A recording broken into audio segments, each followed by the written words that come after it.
So I need to apologize. I know, I know. Last night I got real salty. I did because I can't stand hypocrisy. Again, I've kind of gotten to this too old for this shit, and I cussed a lot, and I try not to do that anymore. For those that have been around, I used to do these things on Rumble called super cuss rants. I mean, I can cuss with the best of them, and it's bad. It's a bad habit, and I shouldn't do that. So I'm going to try and not do that again. I think I've hit my quota for about 6 months of the kind of language, that I use. So again, we're going to be doing other things. I'm not going to be doing that and being all salty with all that. But I know a lot of people like it. I know that. But I think I can be salty without using, nasty language because it does turn people off. So we're going to be sarcastic. I'm very good at sarcasm. So I'll be doing that. But the bad words will be replaced with words that are similar, slightly humoristic, but not as forceful and not as negative, I guess. I don't know. So last night I was talking about, a lot of it was the European elections and everything, but also the push of language. That's been a big thing on this channel as of late because being a person that has taught sociology and psychology and everything, I see it for what it is. I understand what it is that they're doing with the language, like, let's say, saying that if you disagree with certain lifestyles, you hate them. That is not true. I disagree with them fundamentally. I don't want to see them destroyed, though. But I do want to stop their agendas. So there's a difference, But, of course, they don't say that. They go and they put you into this category of hatred. And the reason why is because they think that if they can do that, then they don't really have to debate you. There's no chessboard of ideas and ideals and thoughts and debate. It's not there. They don't have to do it. They just call you a name and they frame you up as something and they say, there we go, I got him. But that's not the way it works. Okay, it doesn't work that way. So try as they may, we're going to be debunking that kind of stuff. That's why this term of far right has been something they've really pushed as of late. And other things, words mean things. They mean things. They have definitions and definite sentiment, and words change over time. My wife and I were looking up the term Caucasian, and it has changed over time. If you look for where it was in the 1920s, it was an anthropological word that described people of the Caucasus region and of certain characteristics. Now, this also included Indian people, not Native American kind. I'm talking, from the subcontinent of India. So that's a whole other video for another time. But language means something. And what's going on right now is you've got the managerial class at odds with the worker class, right? This is conflict theory. This is what they do. It's all done on purpose. They want us to be at odds with each other, so we fight. And that's what they do. They take us, and that's why they've got different political parties. They want to push us so we are at odds with each other. Meanwhile, in the background, these, jerk faces that are rich and trying to control things in ways that we probably wouldn't like, they're going to do what they're going to do so they can basically strip mine everything of its wealth. Well, now people are starting to really become privy to this. They understand it. They see it. They go, whoa, hey, wait a second. I see what you're doing there. No, I'm not far right. I'm normal. I think punishing people for crime is something that a society that functions does. I think that having sovereign borders and that people can't just willy-nilly come strolling in to our country like they couldn't do to my house, I think that's a fundamental thing that we should really work on. There's nothing extreme about that. But they want you to think that. They want you to believe that. And the reason why is because they want control. So first offering, we're going to be on Zero Hedge tonight. The first offering is from Kunstler, James. And he says, I'm gonna start bottom and go to top, okay? And this is a long article. I read it, and I thought it was very interesting. I liked it because it kind of surmises what's going on and what they're trying to do. And, you know, they're basically trying to make it so this warped idea of the way humans should function and are, to do that, they can't just say, leave it in front of you and say, this is the way we think. We think that all this crazy crap that you and your family disagrees with, what we have to do is we have to package it up in a way and put it out there so it seems enticing. And anybody that refutes it or tries to debate it or whatever, we're going to call them names. We're going to make them seem like these terrible monsters. But really, when you peel back the onion, the managerial class is the terrible monster that you have to worry about. And as he says here, he says they're pushing for maximum control of everything. They want...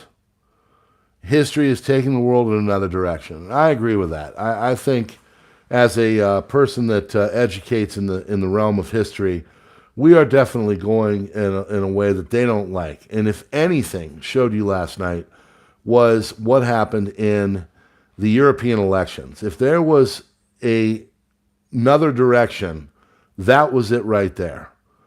I laid it out on Crisis Report of all the different stuff. I mean, even little Luxembourg has a party there that is, far right. No. A back to normal party called ARD. They won a seat. It's never happened before. AFD is the second largest now in Germany. Le Pen and her national rally is now the big winner in France. And the reason why is because people can see crazy from a mile away. And that's what's going on. You've got a small group of people that are really, if you just kind of, look at them, they're evil, okay? And they want things to go in their evil way so they can control it. And they want us at odds. So what do? Well, they make the world a crazy place. They make crime happen. They make it so that which we all know is immoral and ugly becomes what they espouse and really kind of champion, okay? That's why Miss Alabama, and I don't mean to pick on this lady, but she's the one that went up there and decided to win a beauty pageant at 320 some odd pounds. Now to the point where the former Miss Great Britain from 1998 said, if she was to try to win nowadays, she'd need to have a dingus and probably be 3 times her size. She's in her 40s now and is absolutely, as I think, drop dead gorgeous. So what we've got going on now is all of that what used to be what was considered wrong and ugly and not enticing and not so much bad, just not what we're looking for, right? Well, now that's what they're looking for. They want the 320-pound person to be the winner of the beauty pageant so they can go out and say, oh, everybody is beautiful and we shouldn't, say that you should be healthy because why? They want you and I unhealthy. We've covered this. It's pretty much now a known thing. I think I can see it from a mile away, and I bet most of you can as well. Okay? We're going through changes, okay? And these things are going on. Basically, the large entities are starting to fail. Large farming is failing. Case in point, there was a bunch of meat that was recalled. It was March 17th, came from outside of the country, but these large beef producers didn't exactly vet the meat the way it should, and now it's making people sick. You've probably heard about the cucumber issues that were going on where there was salmonella on the East Coast. Numerous states had to recall that. Now there's always all these things that come out because our food is effectively, if it's grown on a mass scale, it's either incredibly unhealthy for us or it makes us sick. Okay, to the point now where people like me, and I don't know about you, but I go to farmers markets. I don't try to buy anything of a meat or fruit and vegetable from anywhere that is large and overproduced. Okay, I don't like the big mega corp USAs anymore. And this is with everything. All this stuff is going on this way. Farming is mega now. Finance is mega now. Talking about inputs of fuel, fertilizer, herbicides, pesticides, all using borrowed money. Our debt has gone completely out of control. Why? Because they have to keep fueling things and putting more and more input into it. Meanwhile, things are becoming more expensive and they're becoming less quality. Okay, we're getting less for more all the time. I think you'd agree with that. Giant farms are terrible. And this is starting to manifest itself into the way things are produced. Food shortage, even famine are now on the horizon because of what these people are doing. Government regulation is really hindering a lot of stuff. There's a lot of government regulation out there on things like raw milk, to the point where Amish people are getting raided or checked into the boards by the federal government. I was talking to my wife, and of course this went over her head, but I said, I find it ironic that all of these people in the background are sitting here worried about the population of the earth. Oh my God, there's too many people, there's too many people. But then we want to just go out and like drink some freaking raw milk. They want to intervene and control it and tax the crap out of it. It's like, well, if you're so worried about too many people, why don't you let me go out and do some crazy stuff like drink raw milk or, parachute without a ripcord or something, whatever I might want to do. Maybe I want to go hang gliding and do it in a dangerous way. What does it matter to you if there's supposedly all these people out there in the world where, we have to control all them, but then, we worry about the overpopulation, but you won't let people just live their lives. I find it ironic. Anyway, I digress.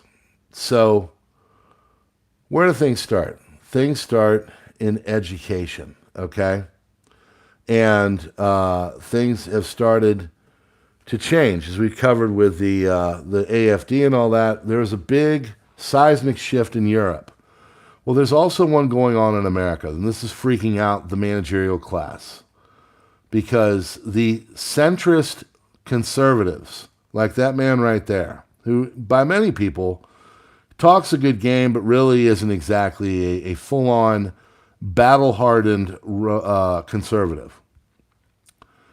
Well, as it says here, a wave of Republican incumbents have fallen to conservative challengers. Basically, people are now really privy to the fact that we're getting sold people that come off as, conservative and representative of our values, but then when you look at their track records, they don't really do that. They kind of go with whatever the heck they want to do, and, they're trying to basically sell us a bag of goods. These are the controlled opposition, I guess is the best way to say it. Well,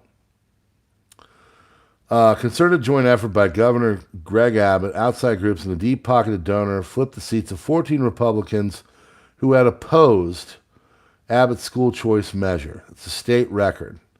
Abbott's effort to pass school choice died last fall when 21 House Republicans, mostly from rural districts, voted to strip a voucher program out of a larger education bill. Okay? So now people are starting to get out. They're starting to understand that all politics is local. And they're going in, and especially in these rural districts, they're going in and they're saying, wait a second, this guy's been in here for 3-4 decades, and it's the same old. My parents were watching TV, and Bob Good of Virginia. My family lives in Virginia, my mom and dad. Trump Republicans are taking this guy on. Patriot PAC is going after him, saying all kinds of nasty stuff about the guy, and they want to take out Bob Good. Why? Because Bob Good is not conservative enough, and this is becoming a thing. And the reason why is because people are really tired of the managerial class. People are tired of Klaus and his buddies. They really are. Why? Because they've literally are trying to ruin things so they can build back better. So historic defeats are not only happening in Europe, they're also happening in Texas. They're happening in other places, and they want to take this away. They want to go into other conservative strongholds. I'm down here in the great state of South Carolina, okay? And former resident, my son was born here. I got nothing but love for the Palmetto State. But as a person that still gets messages from time to time from state-affiliated political polling and stuff, it's pretty evident that there is a group of rhinos down here, people that are Republican in name only. And, get in because they've got that right letter. They got that they're saying the right things, but they're not doing the right things. You could say, I don't know what's his name. Oh, yeah, Lindsey Graham would be one that comes to my mind. I can tell you as a person that's been down here, lived here, there's a lot of rhinos in South Carolina. There's a lot of people that talk a good game, but when they get down to Columbia, they're not doing what the people want. South Carolina is a beautiful state. It is a Republican state. It is a conservative state. And they just want to be left alone, just like they started. There's the first salvo of the Civil War, Fort Sumter, way back when. These people just want to be left alone. And it's not happening that way. Well, this is also going on in Tennessee.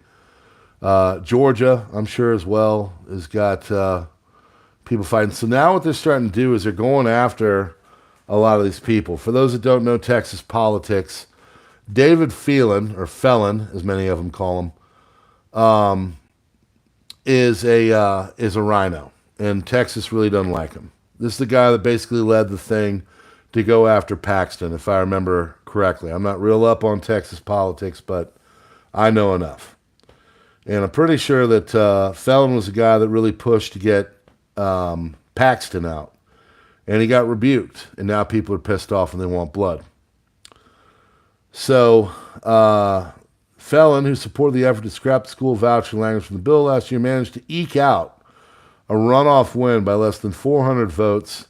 But that razor-thin victory likely dooms his chances of holding on to his leadership post next year. So they're going to replace his butt. They don't like him. Abbott is known for his immigration showdown with Biden, which included the deployment of thousands of Texas Guard members to shut down the busload of illegals, blah, blah, blah. Texans, however, are well aware that Abbott has made school vouchers his top priority, pouring more political capital into the vouchers than any other issue. So basically, old Mr. Abbott is considered a rhino to many people down there, and they think this voucher system sucks, and they're going to be going after him. Okay? So education is important. I can tell you that, folks. So a lot of this crap that starts where these people get these crappy ideas, it starts in the education center. That's why they got the crazy flags up, all that kind of stuff in a lot of these school classrooms. They don't want your kids learning to read and write. They want to indoctrinate them. I think you've all heard enough about that. By the way, if you could be so kind as to hit those 3 buttons up there and give this video a like, it would help kind of boost things up. So basically, the world is changing. We're starting to get some pushback, right? There's some people that are pushing in and getting rid of a lot of these rhinos and, crazy progressives and all that. And, we're feeling good about ourselves, right? It seems like things are changing and the tide is changing. Well, I'm concerned. I'm going to be honest with you. And why is that, PrepperNow? Well, Trump, of course, is the big representative of this push, this move, this nut twisting of the political left. And I'm afraid that basically what's going to happen is now, folks, is because the political class is losing They're losing Europe. They're losing, people that seem like they're on their side but are not. People like Abbott, who they can probably control. And old Trump and his buddies are about to get in. And the other political right is really surging. And I'm worried that because of that, they're going to be taking us to war. If you know anything that's going on, I mean, if things don't turn around, I'm worried old Mr. Joe and his buddies, they're going to be doing things. I've had a lot of people comment and say, I've been talking about the election and all that. Just a natural thing to talk about right now. It's a season. And a lot of people comment that they don't think there's going to be one. They don't think things are going to go down. They don't think that we're going to get that far. They think something is going to happen, whatever it may be, right? Well, I think a war would do that. Okay? So Martin Armstrong's got his Socrates. Socrates is a predicting computer. Goes out, takes a lot of the sentiment of the interwebs, puts it together, and comes out with some ideas of where things are going. And as he says, 4 months to go to the 2024 election, they're panicking over a lot of this stuff. Dismal numbers, Joe, having problems just, attending basic functions like D-Day, and they're worried. The economy isn't great. People are really angry about inflation. They can't get that down. Our debt's going up. Interest rates are terrible. Homes aren't easily purchased. Car sales are basically stagnant. Nobody's buying anything anymore. Okay? It's across the board. So as he says, I've been in politics for more than 40 years. I know how it works. All of a sudden, you see in New York Times and Wall Street Journal, Joe is slipping behind closed doors. They're floating a balloon to see how it goes. All of a sudden, they want Joe to go debate. Before no debates now. Yes, why? It's because, well, as he says, and I've said, they're going to draft someone else. They're going to get him out of there. But I don't think that's enough. I think they're going to have to do more. So he says you got $10 trillion in U.S. debt maturing this year. Okay, so there's some financial doom right there. What happened yesterday? Saudi Arabia ended the petrodollar. Okay, now it's floating all over the place. It's not tied to oil. Right now they're at a convention where Saudi Arabia is talking to Russia, and you better believe they're going to be hammering out deals to do things in rubles. So they're talking about taking capital gains to 44%. You want to talk about ruining the rich class? That'll do it right there. Capital gains on people that are retired and making money and growing it via the stock market, that's going to wipe that out. New debt creation is not going the way it used to. That's why the interest rates are so terrible right now. And he says they need a war. So that's why Europe is going into war. If you can't sell the new debt, you have to default. If you have a war, and that is what really is behind this, you go into war, they get the default, and then they blame Putin. I'd say that's pretty spot on, folks. If you get Hillary or you get Joe, it's the same thing. Hillary's a neocon. Joe says whatever to anything the neocons want. Neocons clearly want a big war. So he's saying what I've been saying. Right now, folks, everything is shifting. People are really starting to wake up and see the writing on the wall. And the writing on the wall is, to put this all into one big summary, basically, the people that have been managing our economy, managing our politics, managing our world, are doing a really crappy job. Europe, which is much more progressive than America, basically saw the hardest shift to the right, not the far, far right, just the right, normal, that they have seen in decades. You've got most of the world going to the polls and electing people over the next end of the year. You've got Joe and you've got Orange Man Bad about to go head-to-head here, and everything is not going their way. Something's going to have to happen. Okay, something's going to have to change all this. Something's going to have to make it so things go back to the way they were. And the funny thing is all this political crap that is going on the outside.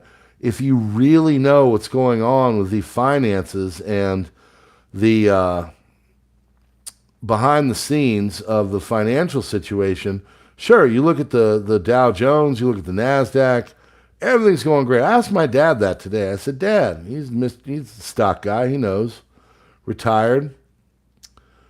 And I said, why is the stock market going up so much when there's all these jobs being, left out and, people losing their jobs and cars not selling and interest rates high and people not buying houses? He said, well, the corporates are doing really well.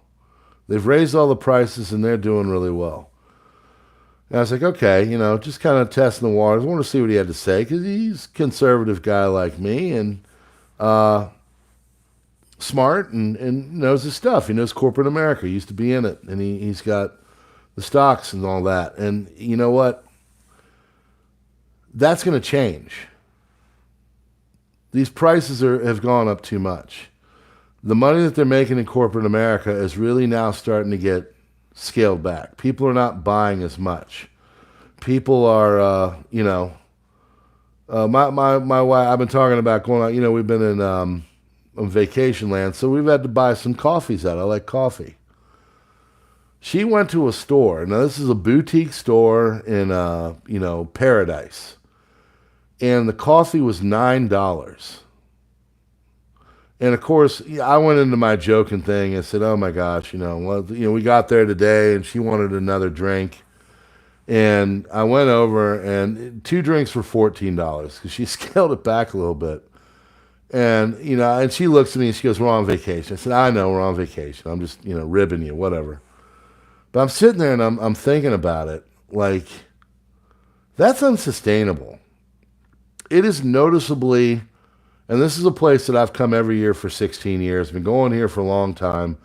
Again, my parents have a line on a really cheap rental place in Paradise through a friend of a friend.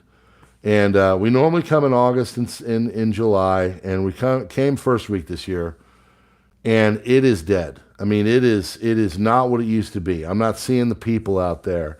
You go out and you do walks and stuff, and everything is much less. People are not spending the money. The retail stores are not there because all the prices have come up. People can't afford, even the richest among us, a $9 coffee. Now, we don't go out to dinner. We make our own meals here and all that. That was more expensive. We were talking about food today. That's my parents. This is my mom and dad. These are not, fatties or anything. They're healthy. They're upper 70s, early 80s. My dad this week turns 81. And I said, how much you guys spend? They said, well, for the both of us, 2 of us, we spend about $120 a week. I mean, they used to spend like freaking nothing. I don't know who that was. Some random dude. Come on, man. Thank you very much, brother. I appreciate that.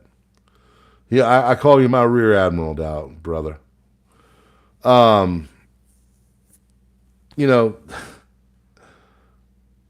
are $120 for 2 people. My wife and I've tried. I can keep it down to about $700 for my family of 5.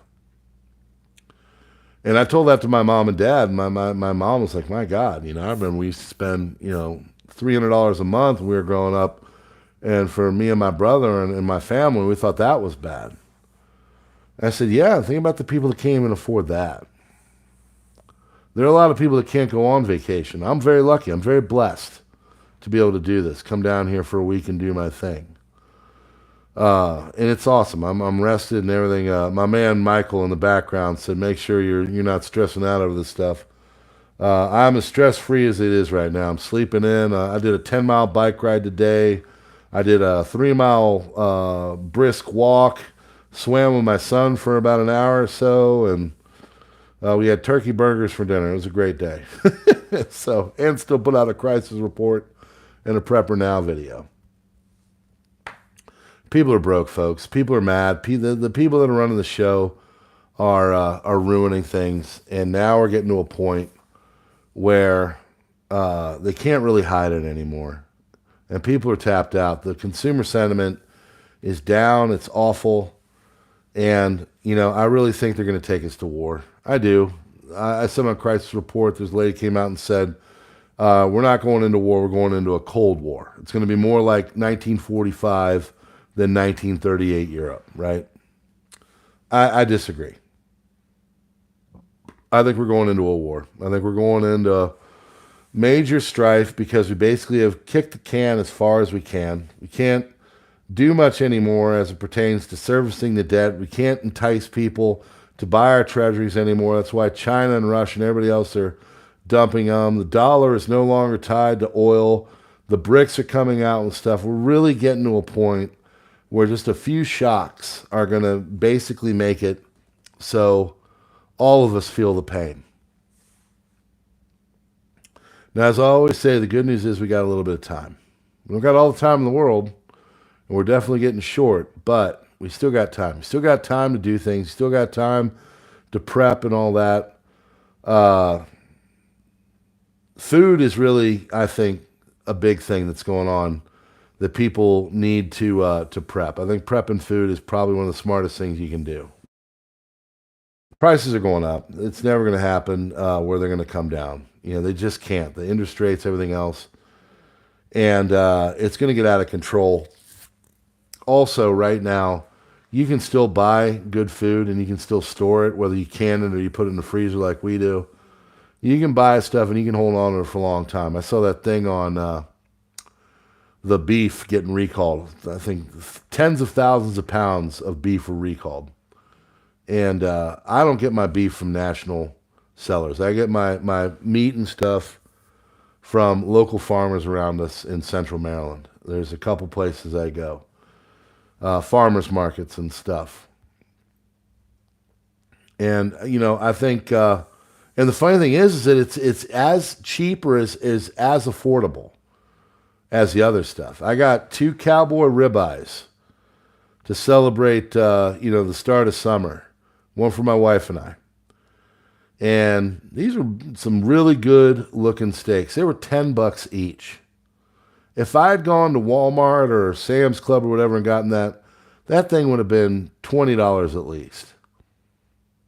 I go out and I get veggies, and I remember when I lived in South Carolina, we used to go down and get the box of veggies. You get a big old box, like a box you could put, like 2.5, 3 feet wide, 2 feet the other way, and you'd fill it up. You'd put cabbage in there and all kinds of fruit, apples, all kinds of stuff.